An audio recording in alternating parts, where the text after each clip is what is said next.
Conjugal. Conjugal visit. Conjugal. Uh, Happy New Year.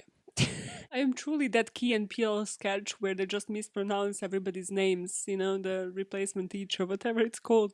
Yeah, that's me in flesh and blood. First minisode of the year. And it gives me so much more pleasure to do it since I'm British, because obviously, you know, it's like, hey, it's Maya, I'm British, I'm from Yorkshire. What you gonna do about it? You can't even say Yorkshire in the northern accent. What are you even pretending? What's up, girl? Do you know how creepy it is to enter the room and see the cardboard on myself? Especially when I'm like coming out of the shower for like a shirt and shit. I'm like, okay, it's not an intruder. Yeah, Alejandro, I blame you for everything. Well, speaking of Alejandro, speaking of you, bitch. Literally no analogy whatsoever. Well, actually, yes, there is the analogy because Alejandro's teenage sister listens to my podcast, which I haven't realized until he like told me around Christmas time, and I was like, okay. No, it was that Spotify Wrapped. It was like, oh yeah, you are one of her top 5 podcasts. I was like, what? She's like a teenager. Why are you letting a teenage sister listen to the podcast? So hey, Violetta, you might want to sit out on this one. This minisode is setting the tone for the whole year. It's gonna get sexy in here. Super sexy. It's like the least sexy thing about prisons, but let's just, I mean, everybody, when you see the word conjugal, yeah, but when everybody sees the words conjugal visits, you're going into the orange is the new black territory. Well, at least I was, until I researched this and I destroy every single topic for myself. So if I know it, you have to know it. Let's dive into it. First of all, what are conjugal visits? Because your understanding probably going into this without further research, unless, you know, you're like super intelligent and you know these things, I don't know how, maybe you work in the industry, are like, you know, it's prisoners and they get their partner to come in and anybody can come in and they just get laid. They just put them into this nice little apartment, which is part of the prison, and they get laid and they get candy and condoms that, you know, taste nice and stuff. And you're like, wow, yeah, this sounds really great. It's obviously much grimmer than that, unless you're like in Scandinavia. Which Scandinavia is just winning at everything. And the West is just like, yeah, let's make this the least sexy thing ever. Conjugal visits is a scheduled period which obviously immediately ruins everything for everybody, in which an inmate of a prison or a jail is permitted to spend several hours or days in private with their visitor, and the visitor, in like 99% of the cases, I think maybe 100, needs to be the legal spouse. So it can't be, you know, like prisoners out there swiping on Tinder and then arranging a date. Actually, yeah, we'll go a bit into the history of conjugal visits, and that kind of happened, well, without the Tinder part, but like in the olden days, and that's probably why it doesn't happen today. I know, right? Listen, if this episode, if there's one goal for this minisode, it is to convince you all not to commit crime. Honestly, whenever, like, for as long as I was researching this for a couple of days, I was like, I just can't. I need to control my anger management, and I can never commit a crime because I would suck. I love sexual intercourse. Okay. Considering Violetta is listening to this, why she hates me. She hates me right now. Not that she loved me before, but hey, Violetta, shut up. No, put Violetta's name in the most inappropriate places. Yeah, that's what I'm gonna do. That's my gift to you this year. For me being top 5 of your podcast. This is how I repay you. And the next year, I'm gonna still be in your top 5, right? Okay. Are teenagers listening to me? Please shout out, DM me, that BAMN pod, anywhere. Just DM me. Please explain yourselves, because I'd love to hear it. I'd love to hear it. And what people don't understand is that conjugal visits are kind of like family visits. So sex doesn't have to happen. Like it can happen, but it can be just a private time where a family visits, you know, everybody. And then you can't have sex unless you're a fucking pervert who has sex with like a child in the room.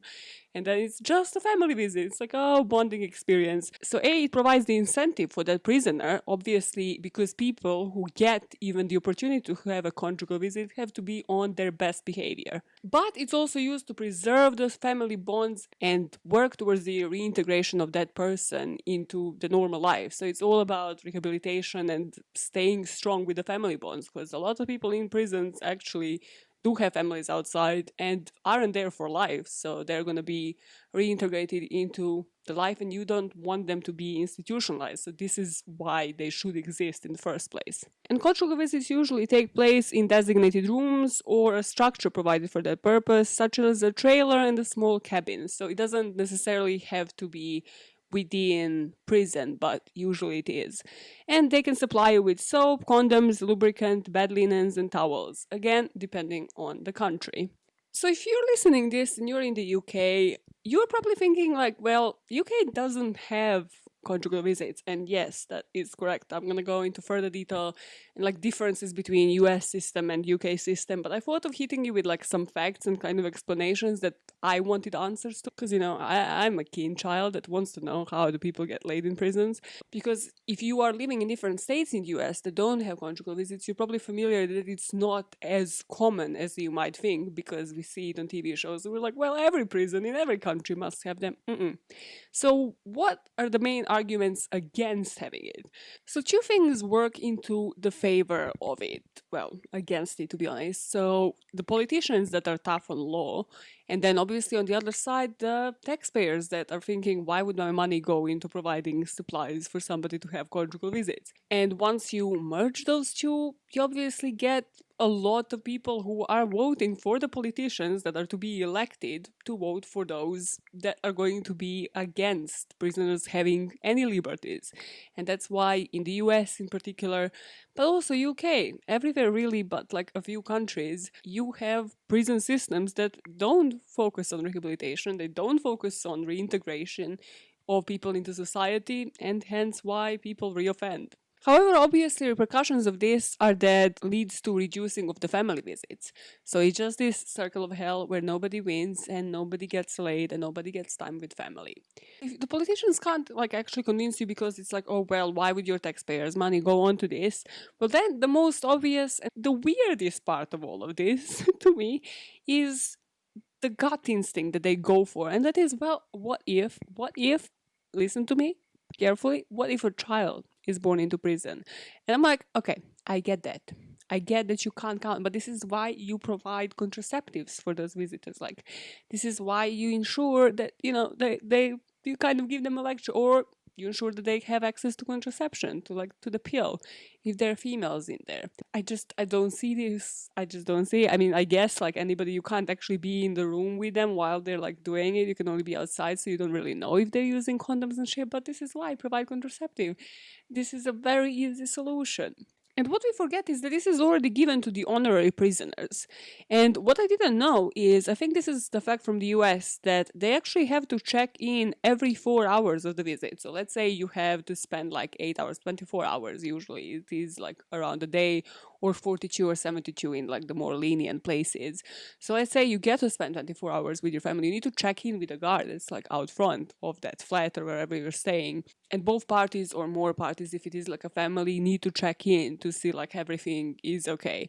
Again, we'll speak of a weird case and you'll probably know why. So a fun fact for you is that 48 of private visits in New York are conjugal, while the rest, so 52%, are family. And then stats to sort of, well, support why it should happen in the UK. According to the Howard League for Penal Reform, there's about 80,000 women in the UK who have a partner who is in prison in the UK.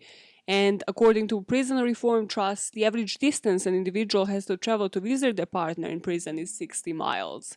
So obviously, if you were to create conjugal visit, or like something like a family visit, that might pay off, because then somebody is going to actually spend 24, 48, 72 hours, however long, with their actual family, which again works towards rehabilitation, against what, well, the person that kind of triggered this podcast, that's like a friend of a friend of a friend, doesn't have. He has like couple of hours, I think, even per month. Like, I think it's 1 hour like fortnightly or something. I even forgot. I need to like really refresh myself on the person that I kind of should know, that I'm connected by by like 2 degrees of separation in prison. But yeah, where I'm driving at, it just pays off more for somebody to go visit somebody, spend some quality time, rather than going 60 miles for what, an hour to spend with them in the canteen, maybe like with their child, and that's nothing. Like they can't like FaceTime, they can't Skype with them, they can't like do anything, they can't do the dirty talk at night at 2 a.m. Not a personal story. What goes into the favor of all of this are the stats. Norway, being like one of the happiest countries in the world, also has conjugal visits and is one of the lowest reoffending has one of the lowest reoffending rates in the world, whereas obviously UK and US have the most. Like you're just institutionalized just by stepping your foot into that prison. And inmates in Norway can have as many visits with a partner as they like, with private visits taking place in a room that has a sofa bed covered with sheets, towels, and condoms, and even a sink. I love how they put even a sink. And obviously, I knew that I put something here even before reading it in the script. I put boy. All of my uni hookups didn't have this luxury. Truly, truly, a lot of my uni hookups were like, well, you can go home, have a shower, right? It's like, oh, you didn't bring condoms. Well, then let's do it like that. No, I ain't getting preggers. Even outside of prison, I ain't up for that shit. Enough of uni hookups, bitch. This researcher that I just put as Lorraine, didn't give her the name, like the PhD, no, nothing. And just like, hey, Lorraine said that part of the ethos was encouraging people to maintain family contacts so that it's easier for them to go back and lead a law-abiding life. This referring to Norway. And as a result, Norway only has 20%, which again isn't like wow, the best thing, but compared to others, has the 20% of people that are released might reoffend, whereas in UK it's 59%. And that's prisoners reoffending within a year after being released, because obviously they like what they're gonna do. I always actually think about the guy that I mentioned that like stabbed his girlfriend up north. That kind of triggered this podcast because, well, he was like of our age, had like a normal life, and I was like, how did you just snap? What just happened? What happened there? And I always think about him because, well, he's only been there like for what 1-2 years now. 1 year? No, about like 1 year and something, and has about like probably 30 more to serve. Like when he gets out, what is he gonna do? I mean, if his parents are alive, yeah, maybe he's gonna have a roof above his head, but what is he gonna do? He can't find a job, just ruined his life completely. There's only a few people that I actually know, and I kind of told my friend to tell him this, that, well, one in the US, actually more in the US, but the one that I listened to, which is Christina Randall, that, has a YouTube channel, is making content and is telling people about the experience. In the UK, there is a guy, I forgot, he has like a porridge on his book.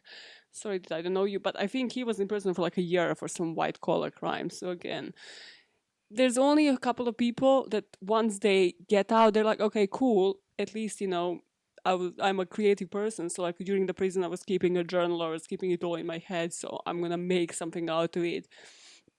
Tell people the actual experience so that they don't repeat my mistakes and they don't reoffend.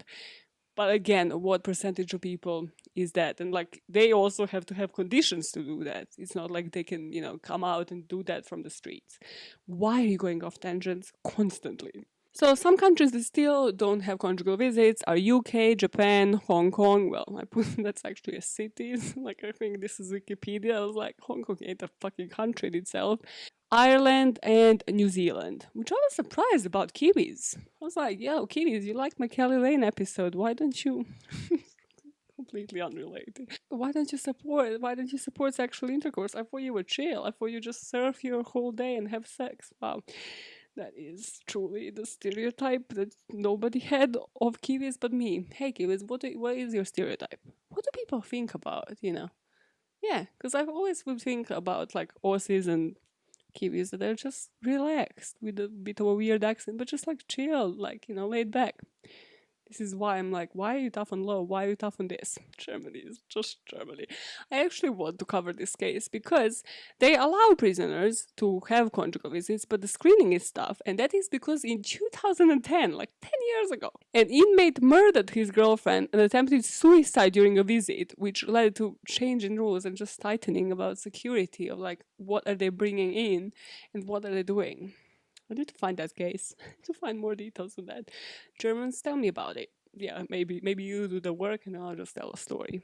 Denmark, of course, Scandinavia winning for the win. Conjugal visits are permissible, and they also have this state prison of East Jutland that has apartments for couples where inmates that have been sentenced to more than 8 years in prison can have visitation for 47 hours per visit. So I don't know who thought about this. In France, they have 72 hours, and they also take place in these mini apartments that consist of 2 small rooms, a kitchen, and a dining area. This is again, and not to allude to my student life, but like, bruh, like I get where, your opinions who are like tough on this might come from, because you're like, again, like me, I didn't have this experience as a freaking student. Why are prisoners having apartments with like a dining area and shit, not even a studio? Like, what are they gonna use this for?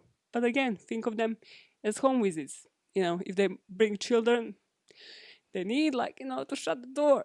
The parents need to do the thing, and then they have 72 hours to do it. French. I'm proud of you in this one. And what people don't think, again, which I think Christina Randall points so well in her videos, go follow her on YouTube. She served, I think, only 3 years in Florida. So again, no conjugal visits, nothing. What she said for her, it's like, it's fine, because it's 3 years. Like, you'll get over it, you'll masturbate, you'll get over it. But for people that are actually there for a longer time, what else is left for you? You need to find a guard. And then there's no intimacy. There's no like real relationships, because you either find a guard or you gotta get with a girl. And if you find a guard, your option is a cupboard. And it's like for a quickie, then you get out. And again, that is more of a chance of you getting pregnant. So why are we not seeing it from this perspective, where that's actually increasing the risks? Because what are the chances that guy is going to be like carrying condoms around and shit? So that's more of a chance of that woman getting pregnant rather than letting her actually have a conjugal visit. So yeah, she said like that's a huge problem for people serving life sentences or anything like that, because, well, their options are super limited. Going into more of a liberal territory, and tell me whether this is because I was looking for specific facts, but I truly couldn't find much on the same-sex visits. Like, it's only in certain paragraphs that it pops up if it's like allowed in a country or not, but it's just not research enough. Just this in general, even in the UK, there's like certain groups like the Reform Howard League group, like that I mentioned before, that are doing research on this, but really not much. You can't find people like pushing for this in the government and stuff, so again, which makes me think like no changes are going to be brought in the next couple of years, which is just fucking sad and pathetic. And that's why I bring you the brighter side of this. So, if anybody's listening and you're working for a correctional institution or just starting the government, kind of, spread the word, because there are countries that are doing it great. For example, it's like, I love this line. Conjugal visits are a universal practice in Mexico. They're like, yo, you Mexican, you can do it anywhere. Prison, you can do it. And it's independent of a prisoner's marital status. So again, if you had a girlfriend, a boyfriend, you don't have to rush that marriage. You can still get laid with them. And in some correctional facilities, entire families are allowed to live in prison with their imprisoned relative for extended periods. This is specific for Mexico City, for example, where in July 2007, the prison system began to allow gay prisoners to have conjugal visits with their partners. And that's on the basis of the 2003 law, which bans discrimination based on sexual orientation. So I'm just like wondering, why didn't other countries pick up on this? Because same-sex relationships are allowed, are not illegal in so many other countries, so why are not picking up on this? And in countries like Venezuela and Brazil, partners who are unmarried are also allowed weekly visits. And in Colombia, Shakira's country, okay. Yeah, I bet she is proud of this particular fact, Maya. About 3,500 women arrive at prisons each Sunday to meet intimately with their husbands or boyfriends. Again, you don't have to be married.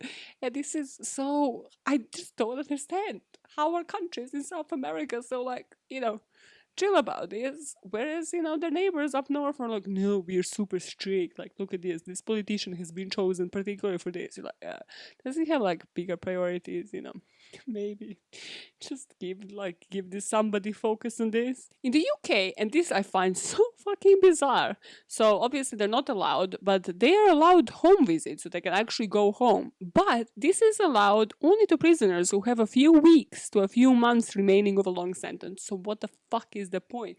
Like, how are you reintegrating them into the society like a few weeks? It's like, oh, sorry, you have like a couple of weeks to just, go and check in with your family. They're like, yeah, you're gonna be here anyways. Like, what's the fuck is the point? You've been serving, 20 years? Great. I see you at home now. Welcome. Like, what is the logic? Even for these home visits, you have to be model prisoner. So let's say you have been held in open prisons rather than the ones that are closed. You need to have like perfect record, never been in the solitary, never had any criminal record inside prison, whatever you want to call it. And people that have looked into this said, like, again, this doesn't lead to intimacy. Even if you have a visit inside the prison, or even if you were to have a home visit, again, you're coming back, but it doesn't lead to like the intimacy of somebody having 24, 48, like 72 hours to spend with the partner in their presence, like without a fucking child, without a guard that's watching. So to actually, well, people say cuddle. I hate the word cuddle, but sure. I love the word fondle. I don't know why. It's 10 times worse, and I love it. It's like the most hated words. Moist. Moist is hated by everybody, but it's moist. Okay, Maya. So yes, to touch, cuddle them, that kind of thing. And obviously in prisons here or anywhere really, according to law, well, according to prison service order here, 1215 Annex A, so it's like the first annex of the law, right? Because alphabet. Prison staff must not have any sexual involvement with a prisoner and can be disciplined and have their employment terminated for forming an unprofessional relationship or even prosecuted for misconduct in a public office.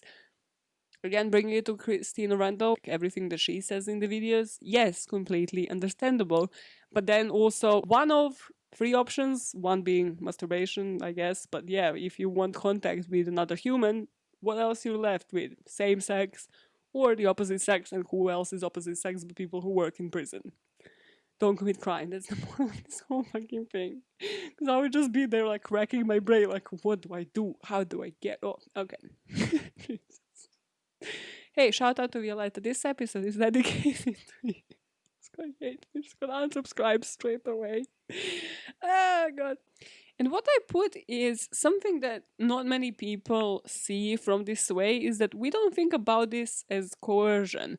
So something that you might consider as grooming from the outside. Because those guys, even if you think about like probably the misrepresentation of the Orange is the New Black and like how they're kind of slowly, targeting a person, and then they might pass on to like somebody else because again, they're guarding different corridors, different like prison cells. For me, it's really creepy in a way because yes, they should definitely lose their job because what the fuck, there's so many guards that come to work that have like wives and families and everything back home, but they're just spending too much time here. They know that these girls are horny as shit and then they want to get it on.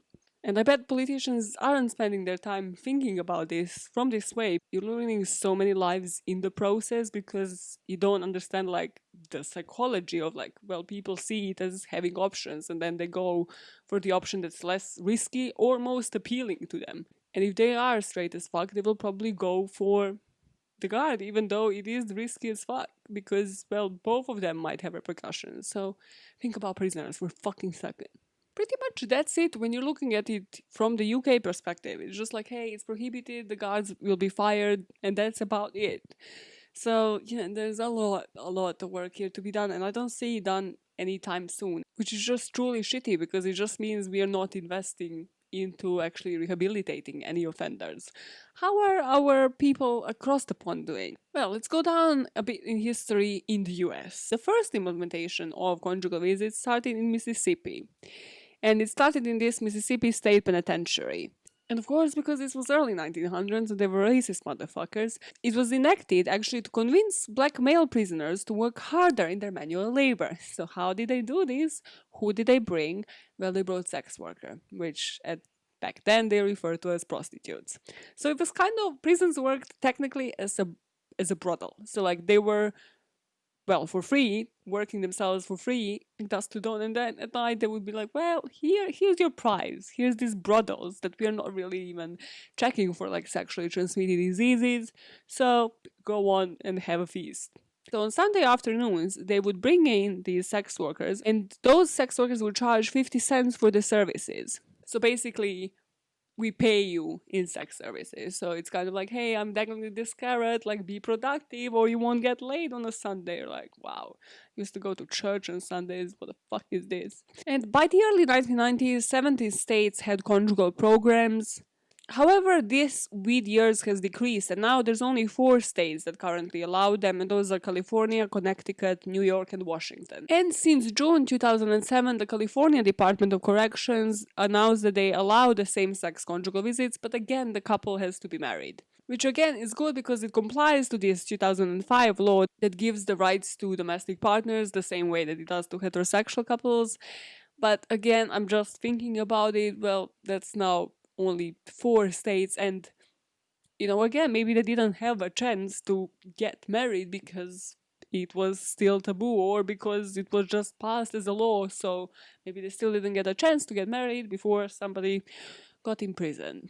The same-sex marriage or the domestic partnership must have been established before they were incarcerated. In terms of who is eligible, well, they can only happen in medium or lesser security prisons. So again, if you are a serial killer and you spend like your life in freaking solitary, your prison life in solitary, you ain't getting shit.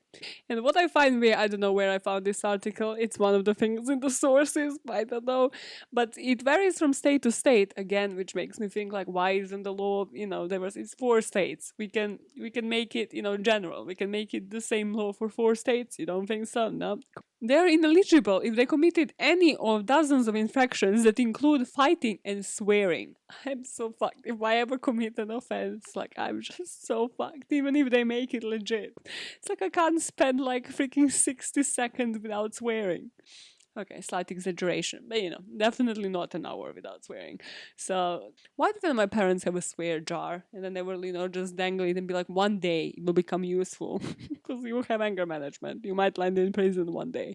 Swear jars save you from prison. Okay, wow, that's a statement. Also, prisoners must pass a health screening, so they test you for any STDs. And in California, they need to be like legally married. Nothing makes sense. Nothing makes sense. Maya for president. I love whoever wrote this article. It's still the same article. So how often do prisoners have them? And they said that the extended family visits come in 3 flavors. Like, okay, I will call them flavors. I see what you did there. I see what you did there. Or do you said home visits? So I'm just like trying to resist the urge to be pervert. But they come as 6 hours, in 6 hours, 12 hours, and 24. And obviously for those with best records and who are within 1 year of release. US is really pissing me off.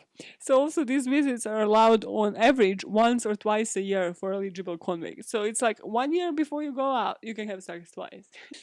This is some logic of my mom when she came into my room one day and I was like, yeah, I'm gonna try a tampon, and she lost her plot. She was like, you're gonna lose your virginity with a tampon. I was like, what the fuck is going on? It's like, not unless I'm shoving it into the wrong hole, mom, but sure. It's like, okay, I forget that I ever said it. It's like, just please, get out. Forget that I ever said it. Just forget about this. That's the logic this reminds me of.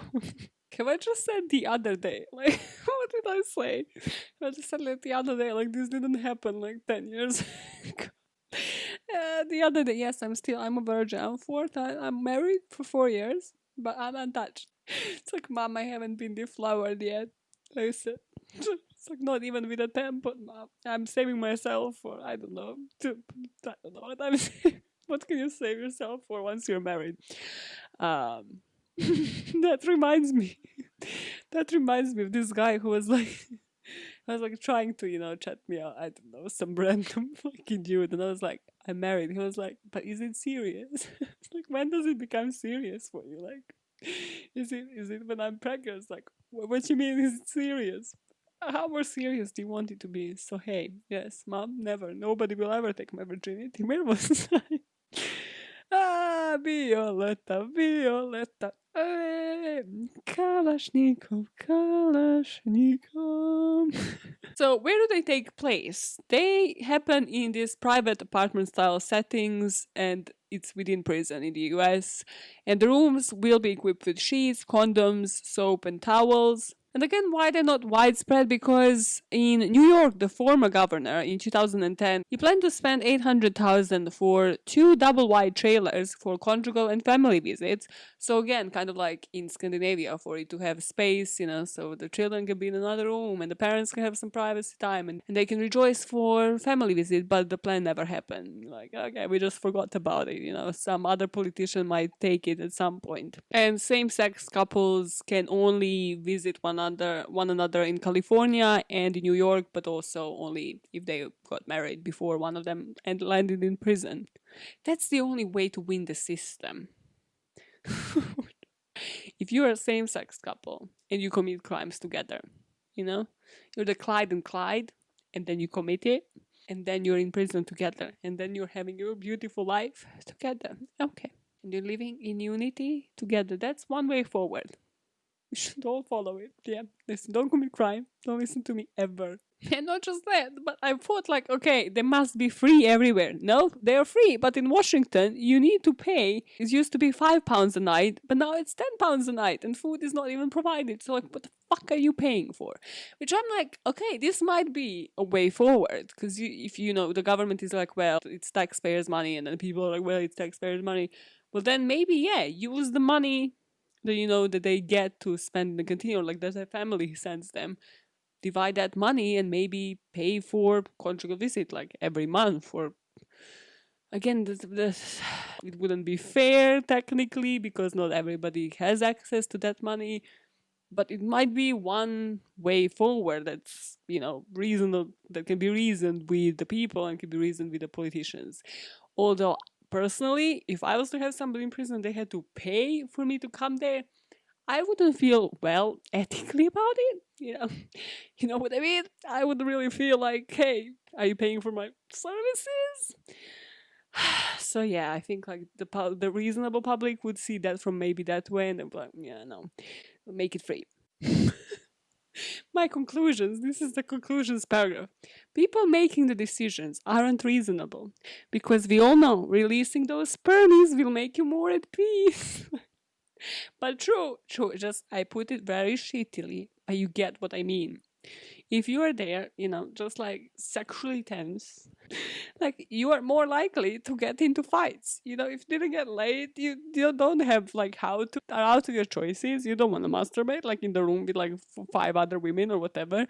You know, you're like gonna be feisty. You are gonna get yourself in trouble. Whereas if you just release release yourselves in some great ways and everything is solved, everything is resolved for you, then it might work for those prisoners to be like, well, no, actually our prison has the most behaved prisoners. Yeah, they're definitely not gonna reoffend because guess what, they're getting laid like motherfuckers. Okay. So the main conclusion of this Minisode is that research is very much needed, change is very much needed, and I want to ask you, like, would you prefer to pay a fee to go and visit somebody? Like, would that maybe resonate with you? Do you think that is the way forward? Should a non-married couple still be able to visit somebody if they prove, like, hey, they're in a relationship? It's not like some fucking Tinder hookup. It's like, no, we're actually together for a couple of years. We just didn't want to get married. And then, hey, he was just drunk driving or something. That's probably, no, I mean, this is serious. Drunk driving is serious. It's not like, hey, he went and killed like 5 people. So, I kind of still want to have sex with that person. Because there's just so many unreasonable facts when it comes to the conjugal visits, like that it's only allowed in the last year when you are well behaved. You're like, well, great. So what? I didn't get laid for 20 years. I'm out of shape. I don't know how it's done. Why do you always turn into weird? So if you're watching on YouTube, let me know in the comments, what do you think should be done according to you? If you're in any like correctional institutions, if you work for, I don't know, Howard reform or just work within prisons, like what do you see that maybe I didn't that can be done? Like, are there any institutions, petitions somewhere where we can actually reach out to the government and make a change? Because I'd be very interested in passing that message or just doing something myself on that note. So yeah, if you're watching on YouTube, if you don't, like, what are you doing? Go subscribe there. Like, you have visuals. What are gonna be visuals for this episode? I don't know yet, but yeah, I'll put some fun shit in. I'll put some like caricatures of people doing it. Great. Um, drop down in the comments. And if you're not, then, that BAM pod everywhere on the socials. Or you can email me, podbam@gmail.com. What can be done? What did I miss out on? Do you know any like cool facts? Or maybe if you are listening from different countries, how are you guys doing it? Or how have you influenced the governments? Because obviously, maybe for you it didn't happen all at once. The politicians have kind of taken leads, and how did they get there?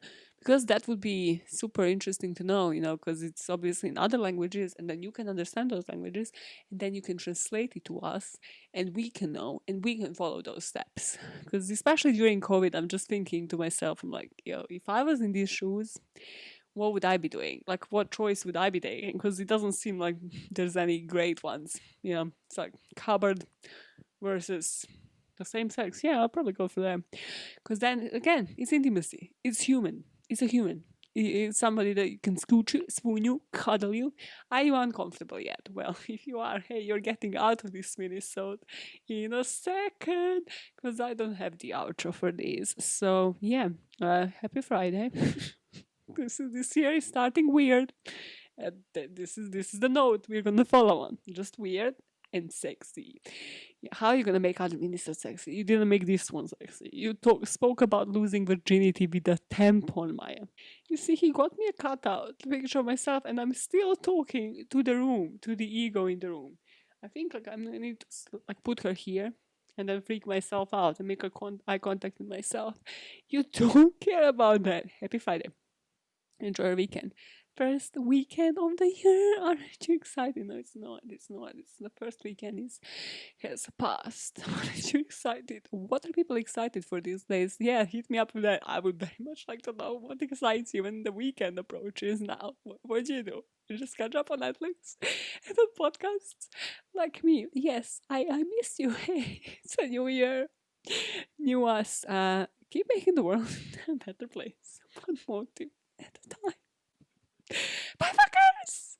Salute! Salute!